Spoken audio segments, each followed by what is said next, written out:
Sir, घाव काफी गहरा है, लगता है किसी भारी चीज से वार किया गया है।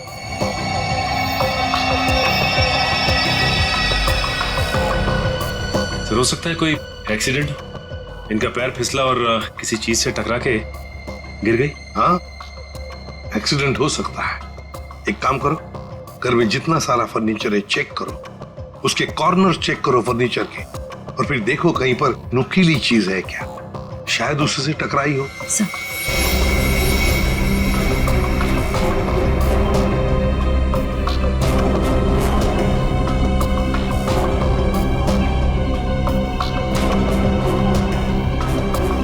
सर, सर टूटा हुआ बांस और सर इस पे खून भी लगा हुआ है। हाँ, लगता है खूनी ने ये बांस बेचारे शोभा के सिर के पीछे मारा है इससे जोर से, और फिर शायद शोभा अपनी जान बचाते बचाते यहाँ से बाहर गई, गिर गई और फिर दम तोड़ दिया होगा। लेकिन सर दरवाजा तो अंदर से बंद था, कुंडी लगी हुई थी, तो फिर खूनी घर से बाहर गया कैसे होगा? सर हो सकता है बालकनी से चला गया। नहीं, इतनी ऊंचाई से कोई बाहर जा ही नहीं सकता है। सर, घर के बाहर सीसीटीवी कैमरा लगा हुआ है। बस तो फिर वो सीसीटीवी कैमरा का फुटेज और लॉबी के सीसीटीवी कैमरा का फुटेज सब देख लेते हैं।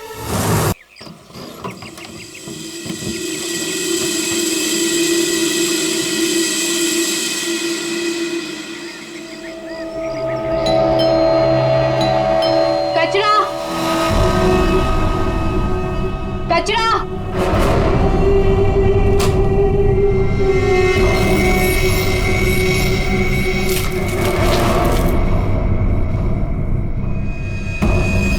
इसको सही जगह फेंकना और संभाल के देना, कोई देखे नहीं। आप चिंता मत कीजिए, मैं सब संभालूंगी।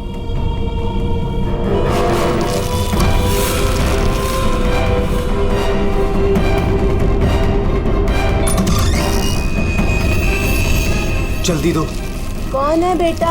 कोई नहीं माँ, कचरा वाली थी।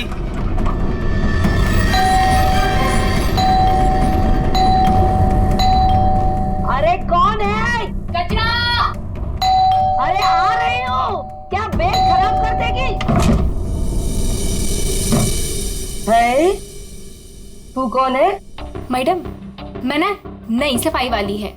वो क्या है ना, सविता गांव गई है तो उसकी जगह मेरे को रखा है यहाँ पे। ये सेक्रेटरी भी ना इन्फॉर्म ही नहीं करता है और किसी को भी रख देता है काम पे। क्या मैडम, सुबह सुबह चिलम चिली करने का? लाओ, वैसे भी मेरे को 10 और घरों में जाना है, लाओ जल्दी दो। है तेवर तो देखो, जैसे ऑफिस ही जाना है तुझे। चल जा, नहीं देते डब्बा। हाँ हाँ तो मत दे, वैसे भी तेरे कचरे से कितनी बदबू आ रही है। अच्छा, परफ्यूम मार के दूं कचरा तुझे? अरे तो मैं मरी नहीं चाह रही हूँ लेने के लिए। बात तो ऐसे करी है जैसे लगता है कचरा नहीं सोना मांग लिया हो। एक मिनट, कहीं आप वही झगड़ालू औरत तो नहीं जो घड़ी घड़ी सबसे झगड़ा करते फिरते रहती है? हाँ, अरे बहुत किसे सुने हैं आपके बारे में। हाँ, ए लड़की, मुझसे सवाल चला रही है तू? हाँ? औकात क्या है तेरी? क्या हुआ? सुबह सुबह ये चिल्लम चिल्ली क्या चल रही है? देखो ना मैडम, मैं ना नई सफाई वाली कचरा लेने के लिए आई थी। वो सविता ना गाँव गई है, उसकी जगह मेरे को रखा है यहाँ पर। मैडम से कचरा क्या मांग लिया? ऐसा लग रहा है कि इसका कचरा बेच करके कोई सोने का महल बना लेगी मैं। बाबा रे बाबा, कितना झगड़ा करती है ये। ओह, तो इसमें कौन सी नई बात है? सबके साथ झगड़ा करना इनकी पुरानी आदत है। आ गई होशियारी झाड़ने। ए सुन, हमारे फटे में टाउन बताना, माइंड योर ओन बिजनेस। चल, देख रहे हो ना कैसे झगड़ा कर रही है ये। वाह वाह, बड़ी आई, माइंड योर ओन बिजनेस। पहले अपने माइंड का इलाज कराओ। सबके नाक में दम करके रखा है अपने रोज के झगड़ों की वजह से। भाभी जी please, I am sorry, I am really sorry. आप अंदर जाइए। शोभा, अंदर जाओ।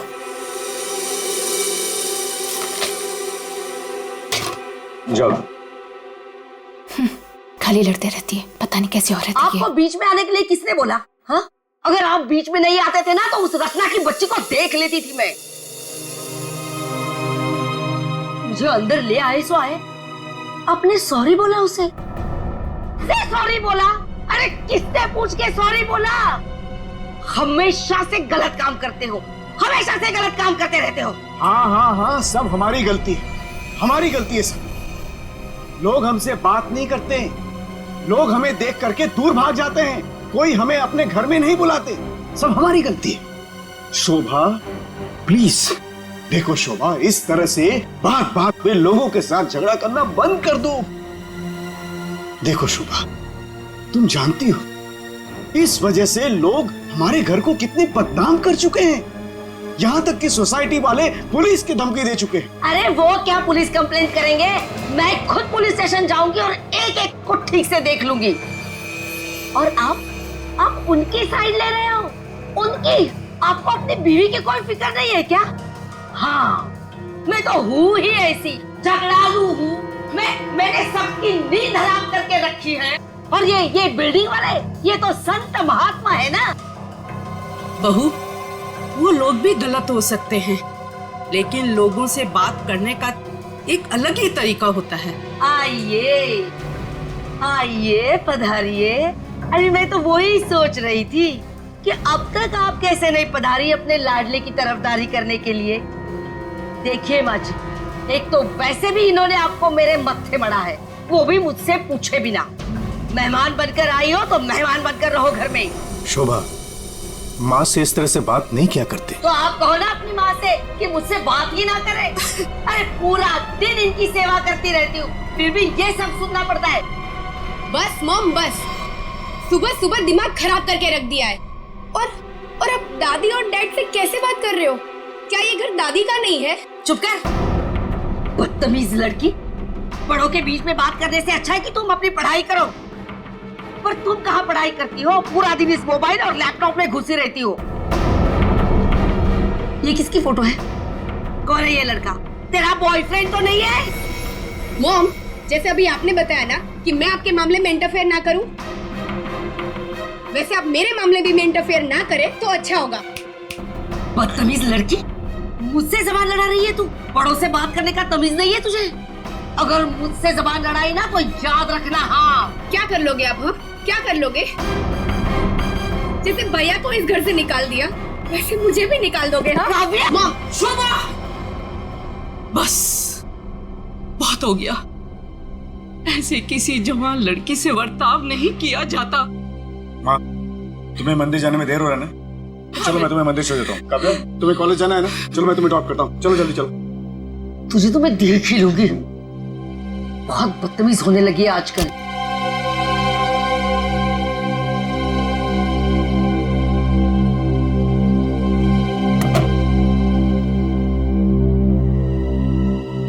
आने दो इस बुढ़िया को मंदिर से, दरवाजा ही नहीं खोलूंगी। देखती हूँ अंदर कैसे आती है।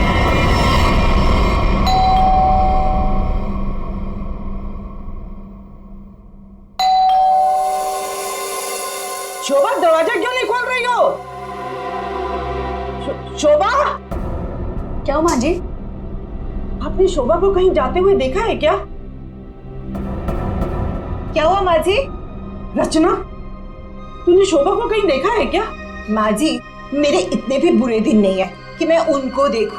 पता नहीं उसमें भी उनको कोई प्रॉब्लम हो जाए। पर हुआ क्या? शोभा दरवाजा नहीं खोल रही है। अब सर आप जाके सेक्रेटरी को बुला के लाइए ना प्लीज। अभी बुलाता हूँ। शायद वो बाथरूम में नहा रही हो। इतनी देर से नहा रही है? शायद अपना पाप धो रही होगी। माँ जी, आपके पास घर की दूसरी चाबी होगी ना? नहीं है। एक मिनट माँ जी, मैं आपके बेटे मनीष को फोन करता हूँ। हटिए हटिए।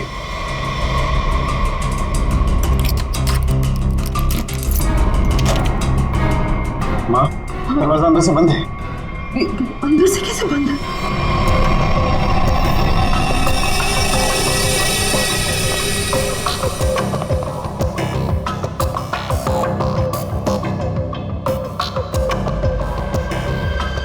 सब घाव काफी गहरा है, लगता है किसी भारी चीज से वार किया गया।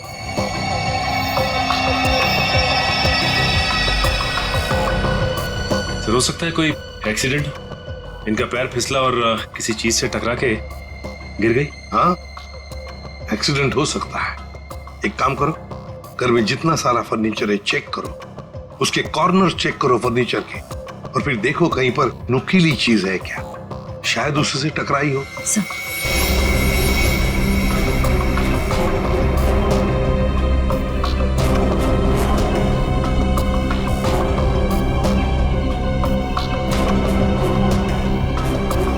सर हाँ सर, टूटा हुआ बांस और सर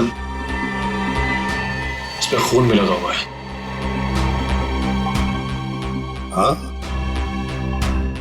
लगता है खूनी ने ये बाज बेचारी शोभा के सिर के पीछे मारा है इससे जोर से, और फिर शायद शोभा अपनी जान बचाते बचाते यहां से बाहर गई, गिर गई और फिर दम तोड़ दिया होगा। लेकिन सर दरवाजा तो अंदर से बंद था, कुंडी लगी हुई थी, तो फिर खूनी घर से बाहर गया कैसे होगा?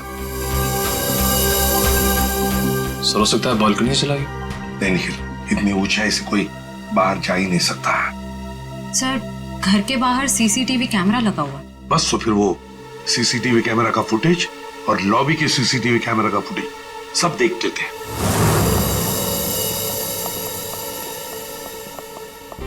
मनीष जी, आज सुबह आप, आपकी माँ और बेटी काव्या जब घर से बाहर गई तब शोभा जिंदा थी, है ना? जी सर। मतलब शोभा जी का कत्ल हुआ सुबह 10:30 बजे के बाद में ही। पर काव्या, तुम 11 बजे कॉलेज से वापस क्यों आ गई थी? देखो, चुप रहने का कोई फायदा नहीं है। हमने लॉबी के सीसीटीवी फुटेज में देख लिया है। तुम ठीक 11 बजे बिल्डिंग में अंदर आई थी। काव्या, तुम कॉलेज नहीं गई? वो मेरा फ्रेंड अश्मित हमारी विंग में रहता है, मैं उसी से मिलने वापस आई थी। अपने बॉयफ्रेंड से मिलने गई उसी वक्त जिस वक्त अपनी माँ का कत्ल हुआ।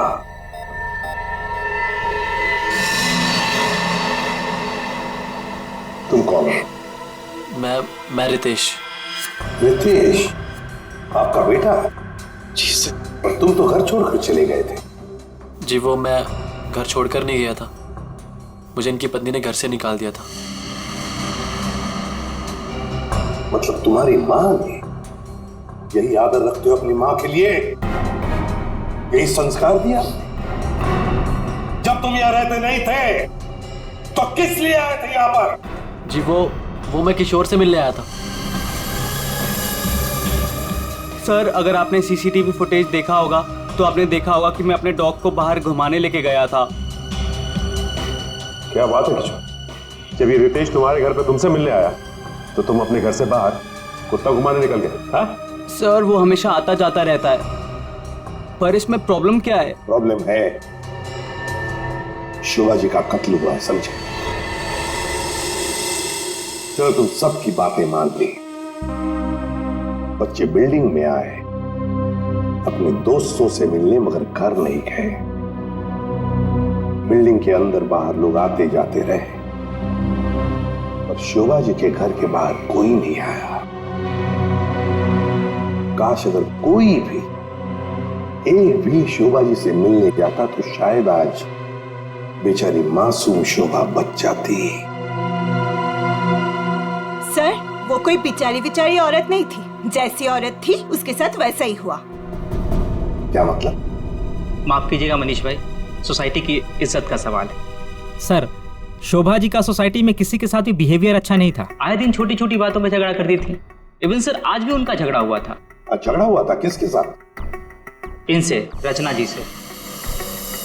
ओह सर, मैं सर, मैंने उसको नहीं मारा सर, मैंने तो कभी किसी मच्छर को भी नहीं मारा सर। एसीपी साहब, इन सोसाइटी के सारे लोगों को मैं जानता हूं, इनमें से ऐसा कोई नहीं है जो शोभा को इस तरह से मार सके। और शोभा जी का खून तो हुआ है ना, किसी ने तो किया है। अरे तारिका, ये क्या कर रही हो? ऐसा क्या कर दिया डॉक्टर साहब ने? करने दीजिए ना सर, कुछ भला करने जा रही है तो उसे टोकना ठीक नहीं है ना सर? अरे नहीं, मैं जानता हूं अच्छी तरह से। जिस दिन मैं वहां पर लाशों की जगह लेटा हुआ होऊंगा ना, तुम लोग सबको मिठाई बांटने वाले हो, जानता हूं मैं। मैं तुम्हारे सारे इरादों के गुब्बारों को उड़ने से पहले ही फोड़ करके दम लूंगा, समझे? हमारी वजह से आप बच गए सालू के साहब, वरना तारिका ने तो आपका सर फोड़ ही दिया था। अरे मैं तो सिर्फ इनायत कर रही थी। अच्छा, सालू के साहब का सर फोड़ने का? जी नहीं, इस औरत के सर पे किस चीज से बहुत जोर से मारा गया है जिससे इसकी मौत हो गई, ये पता लगाने के लिए। देख सालुंखे, किस चीज से मारा ये तो हमें पता है, यही मर्डर वेपन है। हाँ, इस पे तो हमें इनका खून भी मिला था जो उस वक्त तक सूखा भी नहीं था। ये लो, बहुत बढ़िया। हाँ? जो भी वहां पर मिला उस पर भरोसा करके आगे सीधे आना, कमाल है, बिना अपना दिमाग लड़ाए। तारिका कई बार मैं सोचता हूँ अगर हम नहीं होते तो इन लोगों का बेचारों का होता क्या है। ये बात हमें क्राइम सीन पर मिला है, अगर इससे नहीं मारा गया तो फिर इस पर खून कहां से आ गया? क्या अपने आप छल के आ गया है? ये मैं नहीं जानता हूँ, लेकिन हाँ ये मैं जरूर जानता हूँ कि ये मर्डर वेपन नहीं। डॉक्टर साहब, आप इतने कॉन्फिडेंस के साथ कैसे कह सकते हैं? हाँ, अब आए पॉइंट पर। तो सुनो, इस औरत की मौत हुई है खोपड़ी की हड्डी टूट जाने की वजह से, और हड्डी टूटी नहीं, चकनाचूर हो गई। और ऐसा तभी हो सकता है जब जबरदस्त तरीके से इस पर वार किया गया, बहुत ज्यादा इंपैक्ट की जरूरत होती है। और इस बात से कितनी भी जोर से क्यों ना मारा गया, हड्डी इस तरह से चकनाचूर नहीं हो सकती। अगर इनका खून इस आवाज से नहीं हुआ है तो फिर किस चीज से हुआ है? बहुत भारी चीज से इसके सर पे वार किया गया है। बहुत भारी चीज से? तो फिर सालुंखे, हमें वहां क्राइम सीन पर इसके अलावा और कोई भारी चीज नहीं मिली, समझे? दया, इसके पास और कोई जवाब नहीं है, हमारा टाइम बर्बाद कर रहा है। चलो। एक मिनट, मैं टाइम बर्बाद कर रहा हूँ? हाँ। मैं डॉक्टर सालुंखे तुम लोगों का टाइम बर्बाद कर रहा है? हाँ। ठीक है, तो मैं खुद वहां क्राइम स्पॉट पे जाकर के ये थ्योरी प्रूव करके दिखाऊंगा बॉस, तब पता लगेगा कौन टाइम बर्बाद कर रहा है, मैं या तुम खुद अपना टाइम बर्बाद करो। तारिका, मेरे बैग। अरे बैग दो ना तुम यार, मैं बताता हूँ इन्हें कौन टाइम बर्बाद कर रहा है। Fast quick. सब अभी बता दो, मैं टाइम बर्बाद कर रहा हूँ। सालू के साहब तो कोयले के इंजन की तरह धुआं उड़ाते हुए चले गए, गुस्सा हो गए क्या? हाँ, तुम्हारी वजह से। अब आएगा मजा।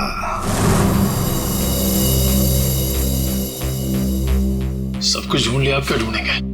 अपना सर ढूंढो। कहा था ना यार तुमसे, कोई भारी चीज से मारा गया तो भारी चीज ढूंढो ना प्लीज। साहब, क्या लगता है इससे मारा होगा? सर क्या इससे मारा होगा? नहीं, इससे नहीं हो सकता। सर ये देखिए सर, काफी भारी है सर, इससे मारा होगा। सर पे मार के देखो, अगर सर खुल जाएगा तो मान लो। आपके सर पे कैसे मार? Shut up. यार सालुंखे, क्यों टाइम बर्बाद कर रहा है हमारा तू? बॉस प्लीज मुझे ढूंढने दो ना। एक काम करो, आप लोग बैठो, मैं जरा ढूंढता हूँ प्लीज।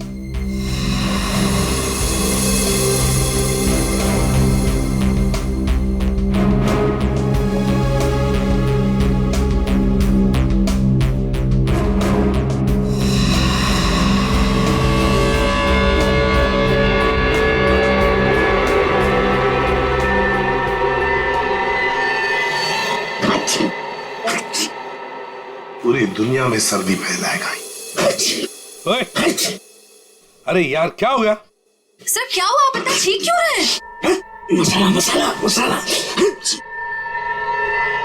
हाँ सर, चारों तरफ मसाला गिरा हुआ है और यहाँ पे निशान भी है। लगता है मसाला कूटने का खलबट्टा रखा था यहाँ पे। सर बट्टा तो काफी भारी भी होता है। एक काम करो, आसपास जितने भी घर हैं, सारे के सारे घर चेक करो। श्रेया, दादी माँ को लेकर आओ।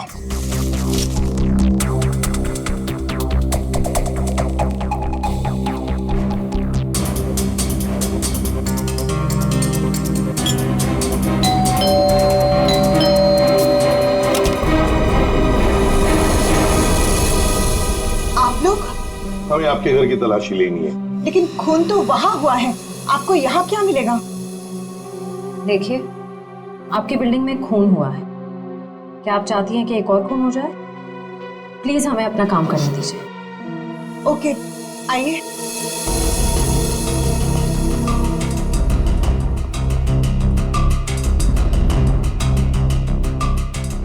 शोभा भी ना मरने के बाद भी मेरी पीछा नहीं छोड़ेगी।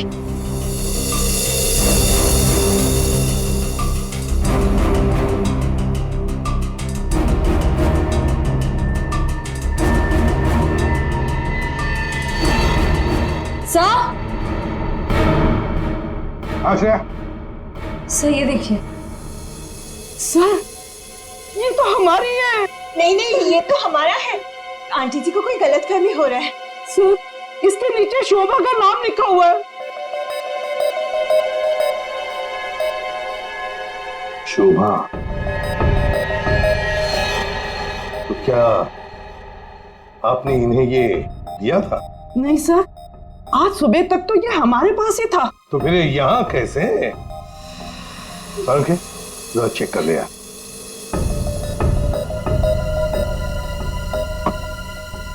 वो क्या है ना सर, मैंने गुल्लू के पापा को छोले खिलाने का वादा किया था। शोभा जी तो मर ही गई थी, वो इससे क्या करती, इसलिए मैं ये लेके चली आई। मैंने कोई खून नहीं किया सर, मैं सच बोल रही हूँ सर, मैंने कोई खून नहीं किया। बॉस, इन पर तो कहीं भी खून के ट्रेसेस नहीं। खून का निशान नहीं? मतलब ये मर्डर वेपन नहीं है?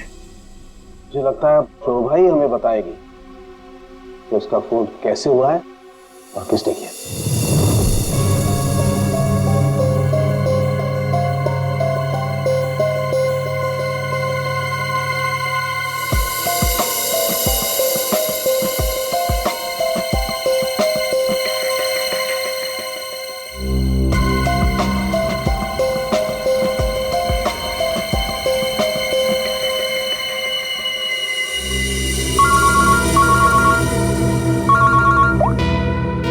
आसान के बोल। अच्छा, गेरू मिट्टी। अच्छा ठीक है सचिन, मर्डर वेपन का पता चल गया है। पर वो क्या है सर? गमला। गमला? हाँ गमला। साळुंके को शोभा के कान में गेरू मिट्टी के कुछ अंश मिले। गेरू मिट्टी जो गमले में इस्तेमाल होती है। सर, हमें शोभा के घर में एक भी फ्लावर पॉट नहीं मिला है। देखते हैं।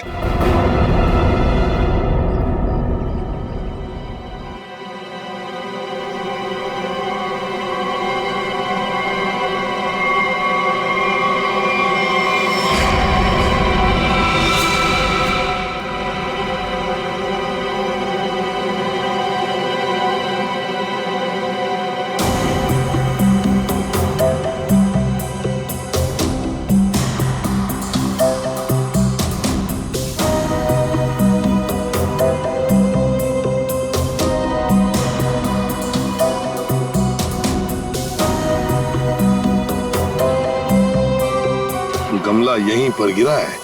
पर सर, गमला गया कहाँ? हो सकता है किसी ने साफ कर दिया हो ताकि कोई सुराग न बचे, लेकिन मौत हुई है इस गमले की वजह से ही। लेकिन सर ऐसा कैसे हो सकता है? घर के बाहर लगे सीसीटीवी फुटेज में तो हमने किसी को कमरे के अंदर जाते देखा नहीं। तो फिर शोभा जी के सर पे गमला मारा किसने होगा? वही तो समझ में नहीं आ रहा है सचिन कि गमला मारा किसने, और फिर इतने जोर से मारा है कि किसी इंसान की जान ही चली जाए। हाँ सर, सवाल ये भी है कि बंद कमरे से खूनी बाहर गया कैसे? जमीन चीर के या आसमान फाड़ के? जमीन चीर के तो नहीं निखिल, जमीन चीर के नहीं, आया होगा तो आसमान फाड़ के ही। 1 2 3 4 5 6 7वें मंजिल पर शोभा जी रहती है, वो रही उसकी बालकनी, और बिल्कुल उसी के ऊपर है 8वें मंजिल की बालकनी। चलो चलकर देखते हैं।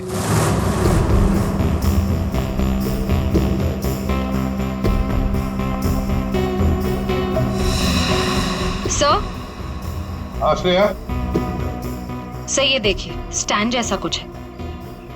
स्टैंड जैसा तो है।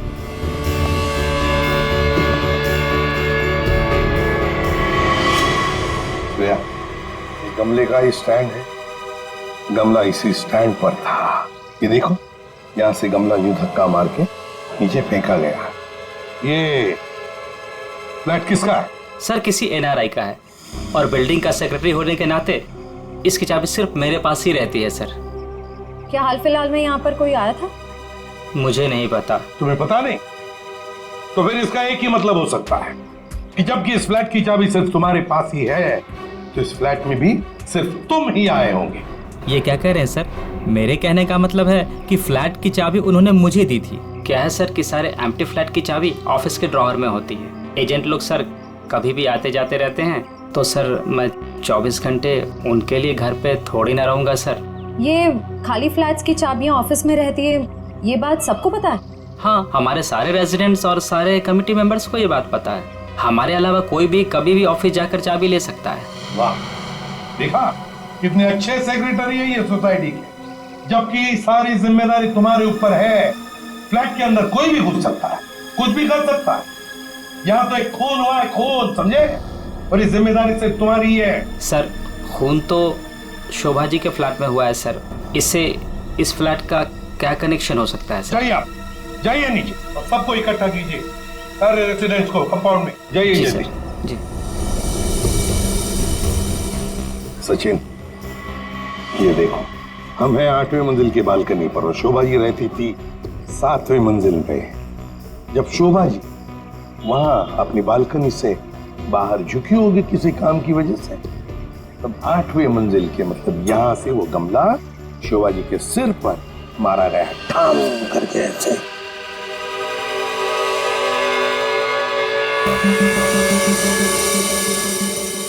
भगवान का लाख लाख शुक्र है, वरना आज तो मसाला कूटने के चक्कर में मेरी कुटाई हो जाती उन सीआईडी वालों के हाथों।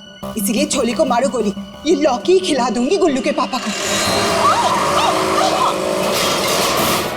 ओह गॉड!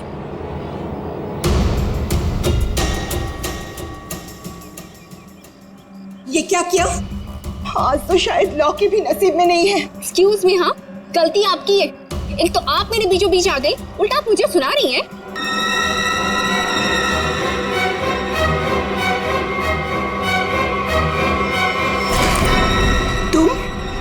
तुमको तो मैंने कहीं देखा है। देखिए, आपका जो कुछ भी नुकसान हुआ है उसके लिए आई एम सॉरी।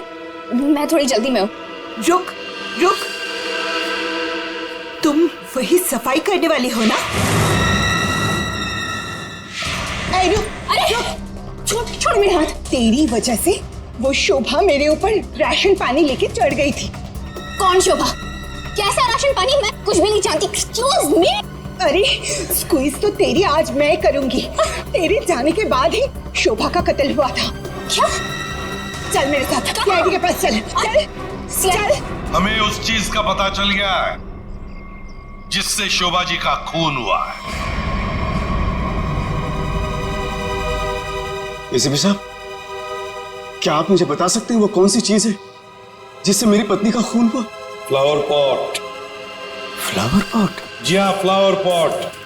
बिल्डिंग के 8वें मंजिल पर जो फ्लैट बंद पड़ा है उसके बालकनी के ऊपर रखा गया था ये फ्लावर पॉट, और ऊपर से शोभा जी के सिर पर मारा गया। Flower pot. किसने किया ये सब? मुझे नाम बताइए जिसने मेरे परिवार को हमसे छीन लिया। बताइए एसीपी साहब, कौन है वो? ये तो कहना पड़ेगा कि बड़ा चालाक खूनी है ये, बहुत अच्छी तरह से प्लानिंग की थी, लेकिन भूल गया कि कोई भी कातिल कितना भी चाहे चालाक क्यों ना हो, कोई ना कोई गलती तो कर ही जाता है। जानना चाहते हो कौन है वो खूनी? आप में से ही कोई है, आप में से। ये सफाई करने वाली है। आज सुबह जब शोभा का खून हुआ था उससे पहले मैंने इसको बात करते हुए देखा था। अभी भेस बदलकर भाग रही थी। देखिए, मुझे नहीं पता कि ये औरत कब से क्या बकवास किए जा रही है। मैं तो यहाँ पर पहली बार आई हूँ। मेरा हाथ छोड़ो ना। मैं सच बोल रही हूँ, मैंने इससे झगड़ा करते हुए देखा था। मुझे तो लगता है यही खूनी है सर। क्या बकवास किए जा रही हो तुम? हम पता लगा लेंगे। जरा देखिए इस लड़की को और बताइए, क्या आप में से किसी ने इसको देखा है आज सुबह? हाँ सर, मैंने देखा इस लड़की को। सर ये वही लड़की है जो आज सुबह में शोभा जी के साथ लड़ रही थी। रुक, कहाँ भाग रही है?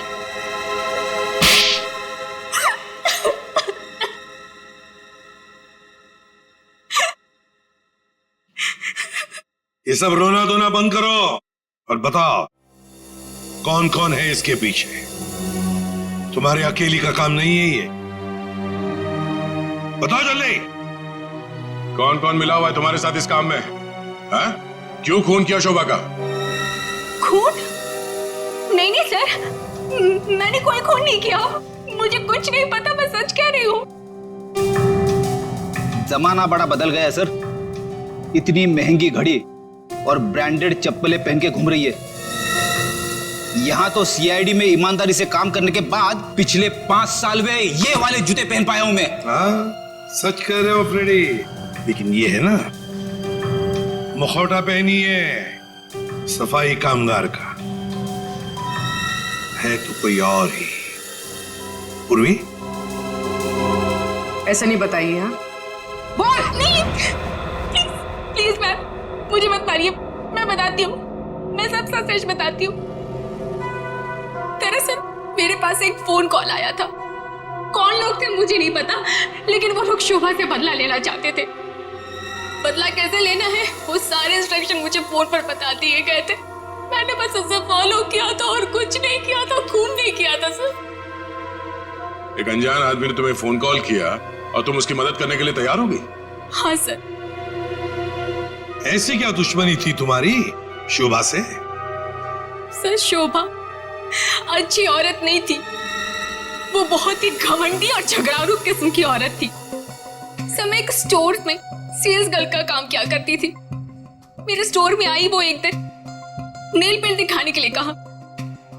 नेल पेंट का ढक्कन जब मैं खोल रही थी तो सर गलती से वो नेल पेंट की कुछ बूंदें उसके साड़ी के पल्लों पे गिर गई थी सर। उसके बाद उसने जो हंगामा खड़ा किया, मैंने उससे माफी मांगी, मिन्नती की कि प्लीज मुझे माफ कर दीजिए, लेकिन उसने मेरी एक बात भी नहीं मानी।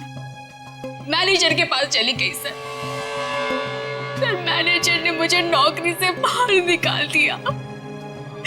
2 महीने तक मुझे कहीं कोई नौकरी नहीं मिली। घर का किराया तो दूर, खाने तक को मेरे पास पैसे नहीं थे। मकान मालिक मेरे सिर पर चढ़ करके मुझे परेशान करने लगा, कहा कि निकलो मेरे घर से। सर उसने मेरी पूरी जिंदगी तबाह कर दी। फिर मैंने ठान लिया था कि उस शोभा से मैं बदला जरूर लूंगी। इसलिए तुमने कानून को अपने हाथ में लेने का फैसला किया है?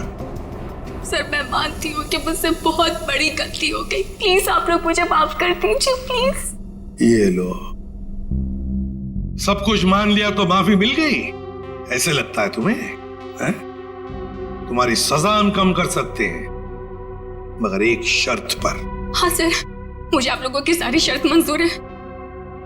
बताइए मुझे क्या करना होगा? तो ये बताओ कि फोन पे एग्जैक्टली क्या इंस्ट्रक्शन दिए गए थे तुम्हें? मुझे बस वो फ्लावर पॉट गिरने के बाद उसे साफ करने के लिए कहा गया था। वो फ्लावर पॉट जैसे बालकनी से शोभा के सर से टकराकर नीचे गिरा तो मेरे पास उसे झट से साफ करके वहां से मैं निकल गई। बस यही किया था मैंने। वो फ्लावर पॉट किसने फेंका था? Flower pot? नहीं, किसी ने फेंका नहीं था। किसी ने नहीं फेंका? ये कैसे हो सकता है? कोई तो ऊपर था फेंकने वाला। नहीं सर, मैं सच कह रही हूँ, वहाँ पर कोई नहीं था। वो फ्लावर पॉट अपने आप गिरा था। कौन था ऊपर? यकीन कीजिए, मैं क्यों झूठ बोलूंगी आप लोगों से।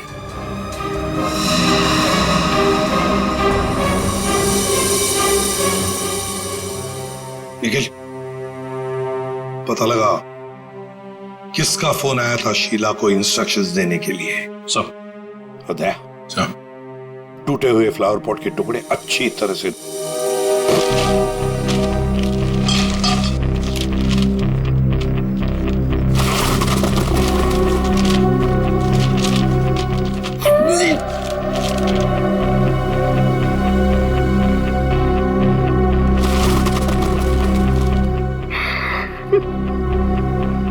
सीआईडी पे इतने साल काम करके यही इज्जत मिली। क्या हुआ पंकज सर, कोई इज्जत चाहिए आपको? नहीं, वो सर इसमें सिर्फ सड़ा हुआ कचरा है सर, और कुछ भी नहीं है सर। यहाँ पे थोड़ी देर और खड़ा रहा ना तो मैं बदबू के मारे शहीद हो जाऊंगा सर। कुछ नहीं होगा तुम्हें, काम पे ध्यान दो।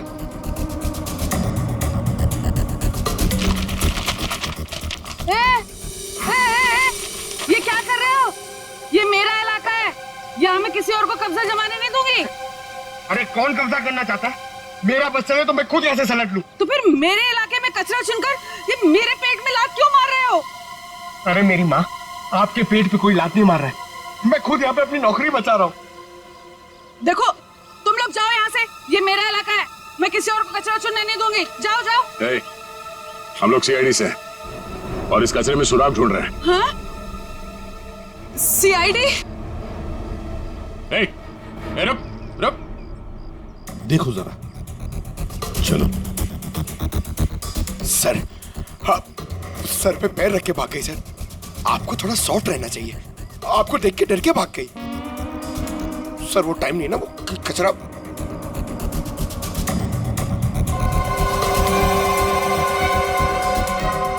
सर, हाँ? ये देखिए, ये कुछ गमले के टुकड़े मिले हैं।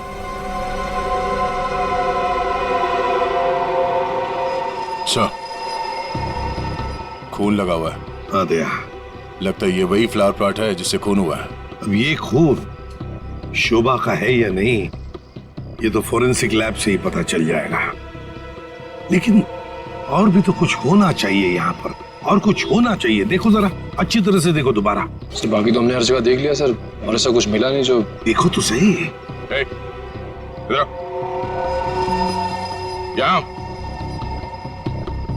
मैंने कुछ नहीं किया साहब, मैं निर्दोष हूँ साहब, मैं निर्दोष हूँ। कुछ नहीं किया तो हमें देख के भागी क्यों?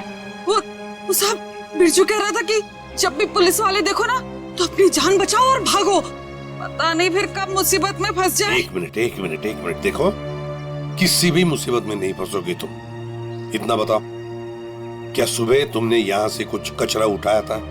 हाँ? घबराओ मत, उठाया था कचरा? हाँ उठाया तो था, इस थैले में ही है। दिखाओ जरा। नहीं, मैं नहीं दूंगी, ये मेरी रोजी रोटी है साहब। अरे हमें उसका भजिया नहीं तलना है, हमें सिर्फ ये देखना है कि उसके अंदर क्या है। इधर दो।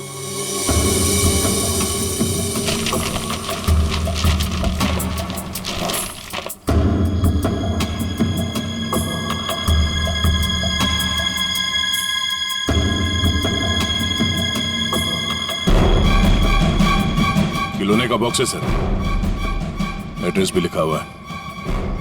ओह, तो ये है खूनी।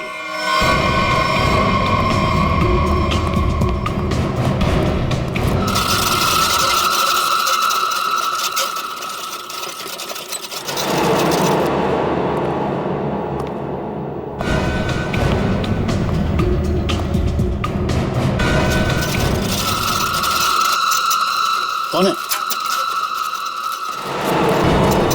कौन है? अरे कौन है यहाँ? सामने आओ। कौन है?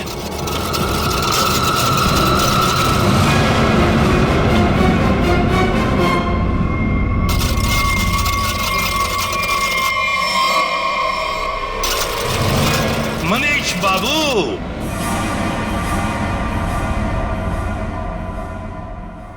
हाँ, खिलौनों के साथ बहुत खेल खेल लिए, अब ये तुम्हारा खेल खेलना खत्म। मैंने आगे रास्ता बंद है। मैंने कुछ नहीं किया। अब ये बता, शोभा को क्यों मारा तुमने? मैंने नहीं मारा, मैंने नहीं मारा।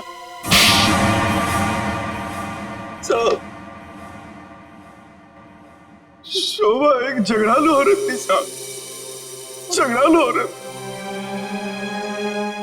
हमेशा गालियां देती थी साहब, हर छोटी मोटी बात पे चिल्लाती थी, भद्दी भद्दी गालियां देती थी। आतंक था साहब उसका एक।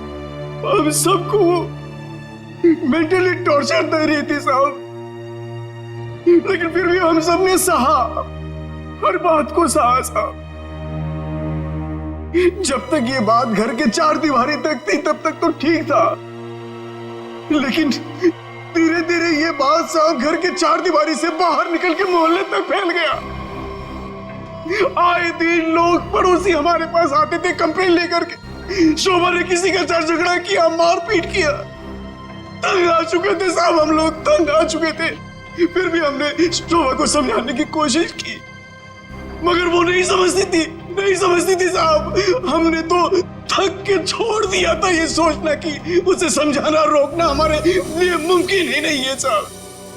बस सिर्फ इसी वजह से तुम लोगों ने उसकी जान ले ली? तो और क्या करता साहब, बताइए आप मुझे। सोसाइटी वालों ने उसे तंग आकर के हमें नोटिस दिया घर खाली करने के लिए। अगर हम घर खाली नहीं करते इस सूरत में वो हमें पुलिस की धमकी दी।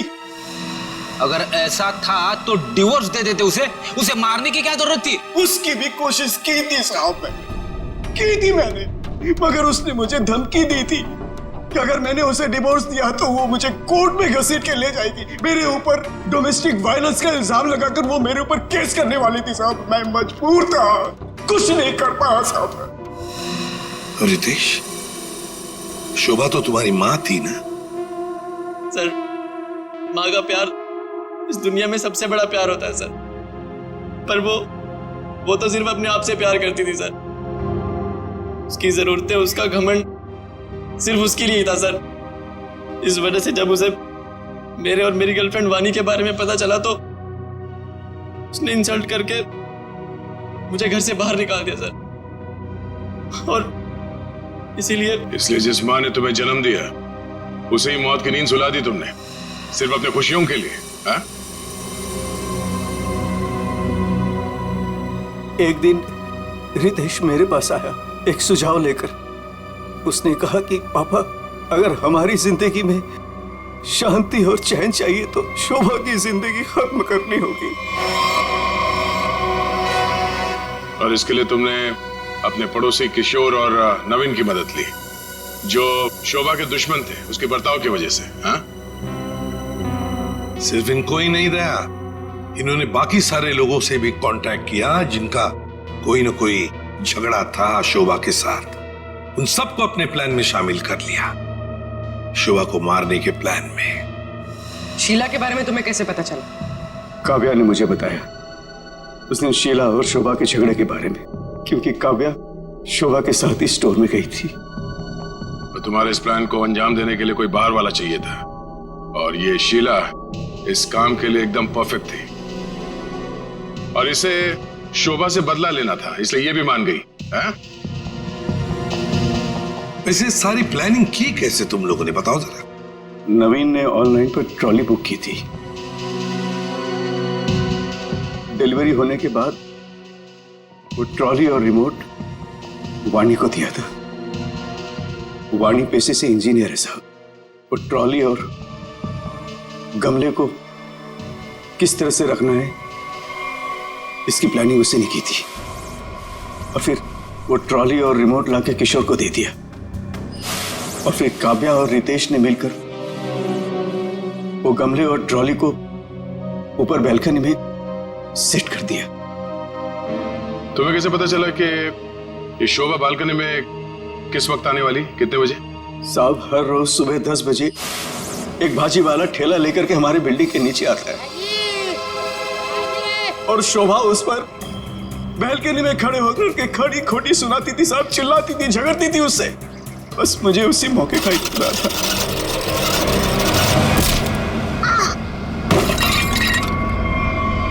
और फिर मैंने मां को फोन किया।